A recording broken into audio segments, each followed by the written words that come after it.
Have you ever, looked around at our highly advanced, hyper-connected society and just wondered why we aren't living in some utopian state of freedom? Oh, all the time. I mean, it sometimes feels like we're actually sinking into a totally new kind of barbarism instead. Right. Because, you hold this device in your hand that literally contains the entirety of human knowledge. Yeah, every book, every scientific discovery. Exactly.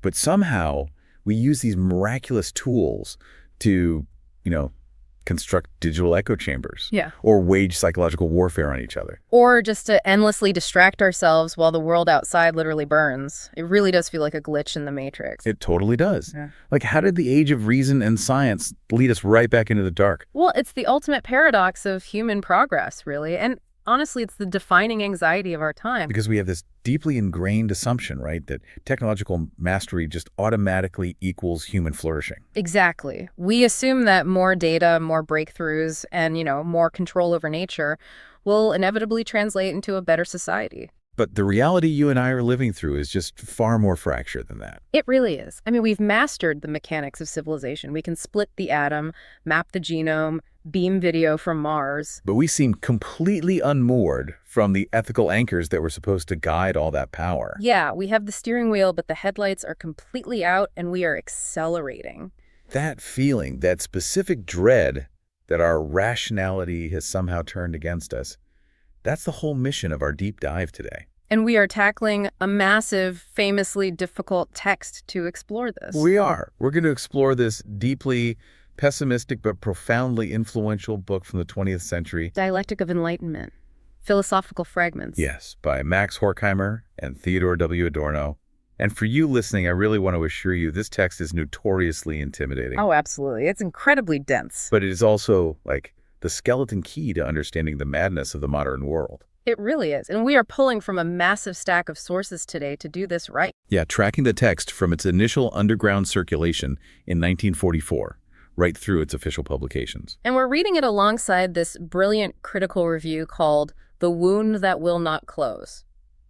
Which is such a striking title. It's a painfully fitting title, really, because this is a book written from a place of open, bleeding trauma. So to really understand this text, we can't just jump straight into the abstract concepts. No, we have to start with the specific, agonizing moment in time when it was actually written. Because to read this text without attending to its moment of composition is to just strip it of its entire meaning.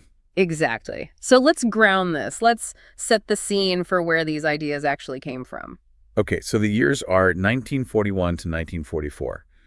Where are our authors and what are they doing? Well, Max Horkheimer and Theodor Adorno were Marxist Jewish intellectuals. They were the leading figures of the Frankfurt School. The Institute for Sozialforschung, right? Yes. But by the early 1940s, they weren't in Germany anymore. They were refugees. Because they had fled Hitler's regime. Exactly. They moved from Frankfurt to Geneva, then to New York, and finally found themselves living in exile in Los Angeles, California. Just try to imagine that psychological whiplash. Oh, it must have been surreal. You're sitting in this beautiful, sunny, palm tree-lined paradise. The weather is perfect. Hollywood is booming right down the street. But you're watching from afar. You're listening to radio broadcasts, reading delayed newspapers. While Europe, your home, the culture that produced Kant and Beethoven, is methodically organizing itself for industrial genocide. The dissonance must have been absolutely maddening. And if we connect this to the bigger picture, they weren't just armchair theorists. Right, they weren't just speculating about the abuse of reason in some vague academic sense. No, they were experiencing a bewildered, horrified intimacy with the total collapse of Western civilization. Watching the most advanced cultural and technological apparatus in history being turned toward industrial murder. The trains ran on time, the logistics were flawless, the chemistry was cutting edge. And it was all being used to exterminate their friends, their families, their people. Which forced them to ask a really desperate, urgent question. How could the civilization that produced the Enlightenment, the movement that promised to free humanity, also produce fascism? How do you get from the scientific method directly to Auschwitz? And the standard explanations at the time just felt insufficient to them, didn't they? Completely. The liberal thinkers of the era looked at fascism and called it an irrational relapse. Like humanity just temporarily slipped backward into primitive myth and tribalism? Exactly. And the orthodox Marxists had a different take. They argue fascism was just a product of late capitalist economic crisis. Like a violent last-ditch defense of class power when the economy failed. Right. But Horkheimer and Adorno realized those answers weren't going nearly deep enough. Because calling it a relapse implies the Enlightenment is basically good, and we just strayed from the path. Yes. Their terrifying conclusion was the exact opposite. Fascism was not the opposite of the Enlightenment. It was its consummation. That is the pivotal shift in their thinking. Fascism wasn't a relapse into an old barbarism. It was a new barbarism. New barbarism structured by the very forces of rationalization and efficiency that enlightened modernity had unleashed. Exactly. The Enlightenment didn't fail to stop fascism. Its own internal logic created the tools for fascism to exist. Okay, let me make sure I'm wrapping my head around this. They're saying the obsession with order, categorizing and measuring everything laid the tracks for totalitarianism. That is precisely their argument. And because they are making such a radical claim, they wrote the book in a very specific, almost frustrating way, didn't they? They did. The book is subtitled Philosophical Fragments. It's deliberately unsystematic. It jumps from dense philosophy to literary close reading without any warning. Does this fragmentation make it harder to read on purpose? Oh, absolutely. It feels a bit like refusing to build a perfect, highly efficient skyscraper, because the skyscraper itself represents the oppressive corporate system you hate. I love that skyscraper analogy. It captures their intent perfectly. So you build a fragmented, challenging structure instead to prove a point. Yes, the fragmented form is a deliberate political gesture against totalitarian thinking. Because Adorno strongly believed that systematic totality in philosophy was structurally complicit with domination. Right. The arrogant attempt to explain absolutely everything under one unified, rigid theory. Because if your theory explains everything perfectly, it leaves no room for anything outside the system. It becomes a dictatorship. Exactly. To write a perfectly neat, logically airtight book would be to reproduce the structure of the airtight world they were fleeing. So they wrote in fragments and sudden shifts to force the reader to actively synthesize the ideas. Instead of just passively consuming a closed system. Form resists function. Okay, so if the Enlightenment inherently leads to domination, how exactly does rational thought loop back into barbaric myth? Well, the first essay, The Concept of Enlightenment, lays out that theoretical core. And it delivers the central thesis of the book with this almost provocative paradox. Right. They write, myth is already enlightenment, and enlightenment reverts to mythology. Which sounds like a riddle you'd hear from a sphinx. Myth is already enlightenment, and enlightenment reverts to mythology. Let's break down the second half first. How does enlightenment revert to myth? They start by looking at Francis Bacon, right? The guy who coined knowledge is power. Yes. For them, Bacon is the ultimate emblem of the Enlightenment program. He believed in the subjugation of nature through systematic scientific knowledge. The primary goal was to liberate humanity from fear by making humans the undisputed masters of nature. To disenchant the world. Rip away the magic, the spirits, and replace them with cold, hard facts. So no more praying to the river god to spare your village from a flood. Instead, you build a dam, you calculate the water pressure, pour the concrete, and master the river. You go from fearing nature to dominating it. And on the surface, that sounds wonderful. Right. Who doesn't want flood control? But they note that Bacon's match between the mind of man and the nature of things was fundamentally patriarchal. It was a relationship of sheer mastery, not communication. Exactly.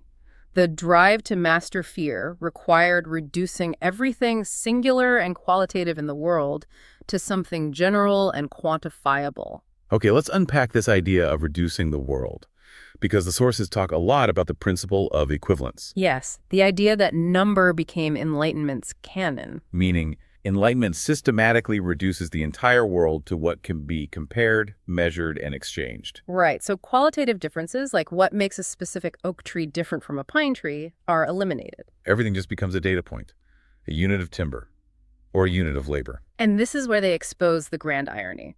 This reductive logic of numbers defines itself as the absolute opposite of myth. Because it claims to replace irrational stories with pure data. But structurally, it actually replicates the exact logic of myth. Wait, you're going to have to walk me through that. How does counting trees replicate the myth of ancient gods? Think about how myth functions. In ancient myth, the universe is governed by a strict system of equivalence. Action equals reaction.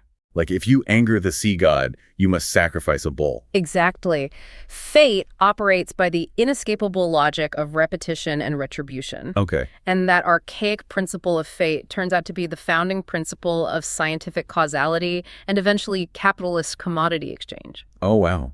So in myth, you are trapped by the inescapable fate handed down by the gods. Yes. And in the Enlightenment, you're trapped by the inescapable fate of the mathematical formula or the supply and demand curve. Exactly. You didn't escape being dominated. You just changed the name of the thing dominating you. By demanding everything be measurable, the Enlightenment reinstated myth in a harder-to-diagnose form. And worse, to achieve this mastery over the outside world, human beings had to do something horrific to their inside world. Which brings us to a really dark part of their theory, mimesis and the mutilation of the self. Yes. Before the Enlightenment, humans engaged with the world through mimesis. What is that exactly? It's the ancient human impulse to imitate, to assimilate to nature, rather than dominating it. Like a shaman interacting with the spirit of the bear. Exactly. The shaman wears the bear skin, mimics its movements. They try to commune with its spirit through imitation. There's a fluidity between the human and the natural world, but the Enlightenment can't tolerate that. Not at all. The scientific method requires pure objectivity. You have to separate the observer from the observed. You have to repress that mimetic impulse for rational distance. And this is where the massive psychological cost comes in. They argue that the self is not a natural given. You aren't just born a perfectly rational self. Right. The self is a historical product formed through the violent, systematic renunciation of natural drives. So to become a rational self, we had to inflict terrible psychological injuries on ourselves. Yes, we had to completely suppress our internal nature, our instincts or impulses for pleasure, just to become efficient tools. That is the tragedy at the heart of their philosophy. The domination of external nature structurally requires suppressing internal nature. And the terrifying thing is that suppressed internal nature doesn't just disappear. It festers in the dark. And when it finally breaks out, it comes back as explosive, irrational violence. Exactly. Now, to prove this drive to dominate isn't just a modern phenomenon, they take us back to ancient Greece. Right, excursus ave. They read Homer's Odyssey in a completely radical way. It's a brilliantly anachronistic reading. They don't look at Odysseus as an archaic hero fighting monsters. They look at him as the very first prototype of the rational, calculating bourgeois individual. He is the first modern man. Yes. So when he's fighting the Cyclops, they don't see an adventure story. They see an allegory for the development of the self. Those monsters represent the archaic forces of nature that the self must subdue to constitute itself as a unified subject. The monsters are the temptation to lose oneself, to give up the hard work of being a rational ego. And if Odysseus is the first capitalist manager, the Sirens episode is his masterclass. Here's where it gets really interesting. Everyone knows the story. Odysseus is sailing past the Sirens, whose song makes sailors hurl themselves into the sea. He wants to hear the song but survive.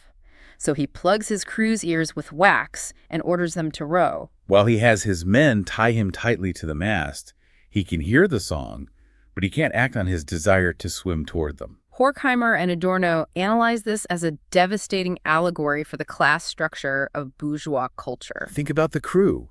The workers with wax in their ears are entirely deprived of aesthetic experience. They cannot hear the beauty. Their existence is reduced to physical labor, forced to ignore anything outside their task. They are the factory workers on the assembly line. They aren't allowed to experience the beauty of the world. While Odysseus, the owner, the capitalist prototype, gets to experience the high culture. But the brilliant twist is that his experience is entirely neutralized. Exactly. Because he's tied to the mast, his aesthetic experience has absolutely no practical consequence. He buys his enjoyment at the cost of his own agency. He can't do anything about it. It perfectly illustrates the separation of art from life and intellectual from manual labor. The workers are deafened to the world, while the master regresses into passive consumption. And Odysseus survives all these encounters through cunning, or what the German text calls list. Because he doesn't defeat monsters with physical strength, he survives by exploiting loopholes in the rules. Take Polyphemus, the Cyclops. Odysseus tells him his name is Nobody. So when he blinds the Cyclops, the monster screams, "Nobody is hurting me." And the other monsters think it's a punishment from the gods and leave him alone. It's a purely legalistic, linguistic trick. He beats myth with administration. But this cunning requires a massive amount of self-renunciation. Yes. He survives by constantly painfully suppressing his own impulses. He denies himself the lotus flower. He constantly sacrifices his present happiness for a coldly calculated future goal, getting back his property. As they write, the history of civilization is the history of renunciation. It makes me think of modern hustle culture so vividly. Oh, absolutely. The tech bro grinding 80 hours a week, denying themselves spontaneous pleasure, living entirely in the future for an IPO payoff. We tie ourselves to the mast of our own ambition and put wax in our own ears. So we don't hear the song of actual present tense living. We call it discipline, but they say it's a mutilation of our humanity. It is a highly accurate and depressing modern parallel. So if Odysseus shows us the birth of the self-preserving rational individual, what happens when that cold logic reaches its extreme conclusion in the modern era? If you strip away all tradition, all religion, and leave only reason, what does that look like? They find the chilling answer in Excursus II with the Marquis de Sade and Friedrich Nietzsche. This raises an important question because they take Immanuel Kant, the great philosopher of pure reason. And they compare his philosophy to the Marquis de Sade, specifically Sade's novel Juliet, which is about systematic rational cruelty. Right. How do you connect Kant to Sade? We have to look at the structural difficulty the Enlightenment has with morality. Kant wanted to derive universal morality purely from formal reason. No religion, no fuzzy human feelings. He wanted it as logically airtight as math. But Horkheimer and Adorno point out a devastating flaw. Instrumental reason is purely formal. It's great at calculating means to an end, but it has no rational basis for choosing which end is morally superior. Reason can tell you how to achieve your goal, but it cannot tell you what your goal should be. So reason can tell you the most efficient way to build a hospital to save 1,000 lives. Yes. But reason can also tell you the most efficient way to build an extermination camp. Divorced from empathy, reason literally doesn't care. It's just a calculator. That is exactly the horror they point to. Sader merely makes explicit what is latent in Kant. Reason can serve any purpose whatsoever, including total domination. Sade's Juliet isn't an out-of-control monster. She applies formal reason to human beings, categorizing tortures, measuring pain. She's the ultimate Enlightenment scientist, but her lab is human suffering. Sade and Nietzsche are presented as the implacable consummation of Enlightenment. They followed sovereign reason wherever it led. Nietzsche recognized that without objective morality, all that is left is power and the assertion of the strong over the weak. Now, I know this raises alarm bells. Yes, I just want to step in here and explicitly remind you listening, we are objectively reporting Horkheimer and Adorno's philosophical analysis of Nietzsche here. Right. We are just conveying how they mapped this out. We take no political sides here. We're just explaining their argument that sovereign reason stripped of ethical consolation provided ideological ammunition for fascism.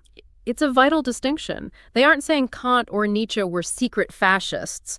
They are diagnosing a structural vulnerability in Enlightenment thought. If efficiency is the highest good, then a highly efficient dictatorship is completely rational. Exactly, which perfectly sets up the next major phase of their argument. How does this hollowed-out rationality operate in the everyday lives of ordinary people? They looked right outside their windows in Los Angeles, to the heart of Hollywood.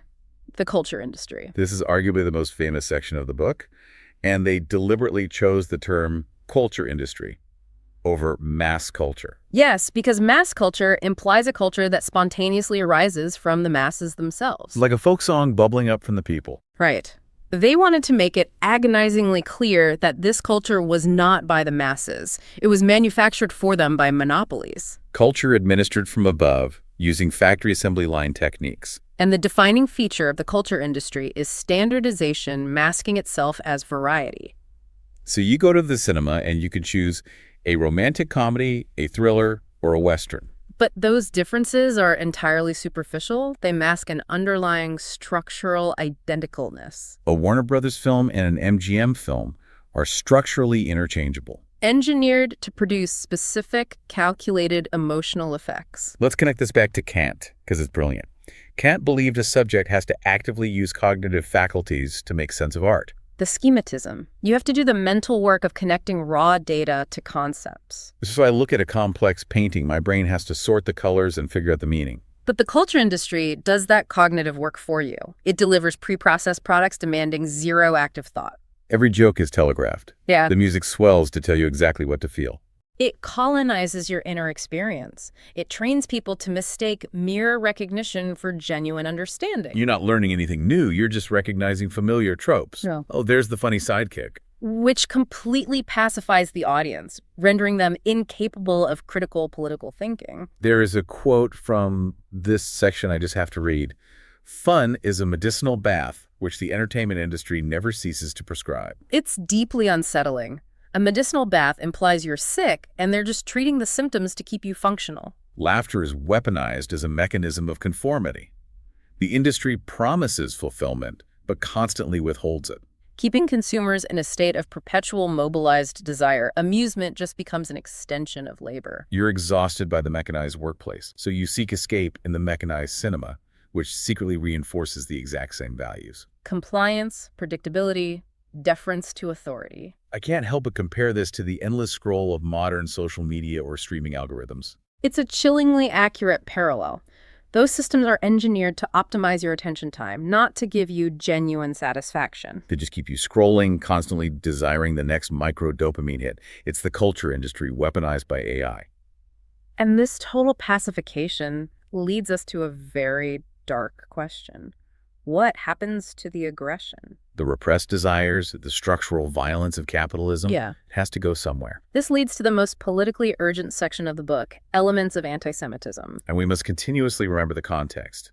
They were writing this in 1943 and 1944, with full awareness of the ongoing Holocaust. They attempt to provide a philosophical prehistory of anti-Semitism, grounding genocidal hatred in the structure of civilizational rationality itself. They approach this on two levels, economic and psychological. Economically, they argue anti-Semitism serves as a mechanism of displacement. In capitalism, violence toward the worker is often hidden in abstract property laws. So that violence is displaced onto the figure of the Jewish merchant or banker as the visible agent of circulation. Exactly. This visible figure acts as a shield, protecting the invisible factory owner from the rage of the exploited workers. But it's the psychological explanation that is truly disturbing. They draw on the Freudian concept of false projection. False projection is when you take the desires or flaws you can't accept in yourself, project them onto someone else, and attack them for it. Let's go back to the mimetic impulse, the desire for pure pleasure, the urge to dissolve boundaries.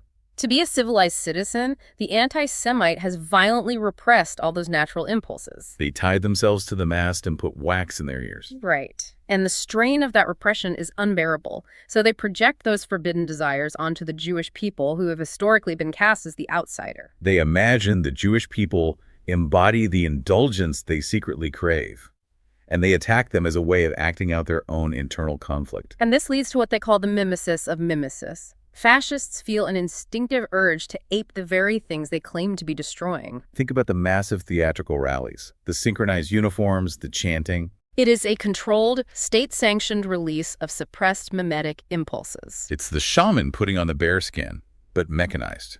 Fascism offers the deeply desired satisfaction of psychological regression, dissolving into the roaring mob while calling it progress. It's a sweeping philosophical theory. But the sources note a valid criticism of this chapter.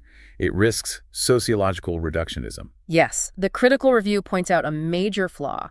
They dissolve the specific historical and theological history of anti-Semitism into a grand theory of civilization. It explains the mechanics of needing a scapegoat, but fails to fully explain why Jews specifically became the targets. It perhaps glosses over historical realities for a neat philosophical synthesis. Which is ironic considering their project was against neat philosophical systems. It is.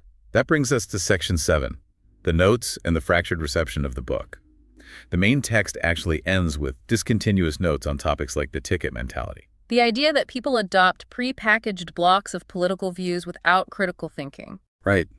So, how did the world react when this deeply pessimistic book finally reached a wider audience? It wasn't until the 1969 republication that it exploded. The global student movements found the perfect vocabulary in it. The students felt trapped in the administered society, and this articulated how the culture industry had colonized their consciousness. But wait, if the book's thesis is that reason inherently loops back into domination, did the students find any hope? Or is the book's totalizing pessimism just terrorizing? Because it has faced intense criticism from major thinkers. Let's look at the Habermas critique. Jürgen Habermas argued the book suffers from a performative contradiction. What is a performative contradiction? It's like sawing off the branch you're sitting on. If all reason is dominating, what authority does their own critique invoke? Aren't they using highly advanced reason to attack reason? If reason is broken, the book is broken? Exactly. Habermas argued they conflated instrumental reason with communicative reason. Communicative reason being the drive toward mutual understanding and solidarity. By throwing out all reason, they leave no solid ground to build a better society. That makes a lot of sense. And then there is the feminist critique, which exposes a massive blind spot. The book talks about the domination of internal nature and emotion, which patriarchal societies code as feminine. Yet the text is stubbornly androcentric. Women almost exclusively appear as objects of the libidinal economy. As figures in the culture industry's mass fantasy or symbols of nature, they are rarely analyzed as active subjects. Feminist theorists have had to radically revise this framework to account for gender domination. But arguably the most devastating critique is the post-colonial one. The Enlightenment they critique is explicitly European. Francis Bacon, Kant, Sade. But the Enlightenment was the active framework that justified global European colonialism. The disenchantment of the world was practically executed through the violent subjugation of non-European peoples. They used the language of Enlightenment to reduce indigenous cosmologies to primitive myth, justifying conquering them. And Horkheimer and Adorno almost entirely ignore this colonial underpinning.